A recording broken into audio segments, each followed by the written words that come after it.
చూస్తే చేప ఆకారం కానీ చేప కాదు. సముద్రం నుంచి కట్టుకువచ్చిన ఓ జీవి పరిస్థితి ఇది. ఇంచుమించు 4 అడుగులు పొడవు కలిగి చూడడానికి సొరచేపలోనే ఉంది. ఇక వివరాలు లేకపోతే పశ్చిమ గోదావరి జిల్లా నరసాపురం మండలం పిఎం లంక సముద్ర తీరంలో ఆదివారం చేపను పోలి ఉన్నటువంటి ఓ జీవి సముద్రం నుంచి కొట్టుకు వచ్చింది. దాన్ని చూసిన మత్స్యకారులు ఆ జీవిని సొరచేపగానే భావించారు.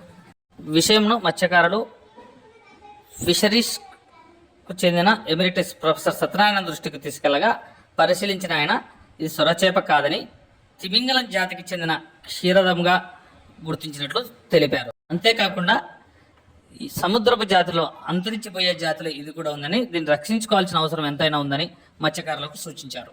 దీంతో మత్స్యకారులు ఆ సముద్రపు జీవిని తిరిగి సముద్రంలోనే వదిలేశారు. గత 2 రోజులుగా సముద్రంలో అలల పోటు ఎక్కువగా ఉండడంతో అలల ఉధృతి పెరిగింది. దీంతో భారీ చేపలు అలల ఉధృతికి ఒడ్డుకు కొట్టుకొని వస్తున్నాయి.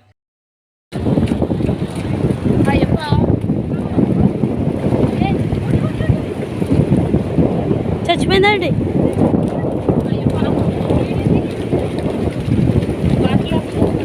అరకు వచ్చారు అబ్బాయి.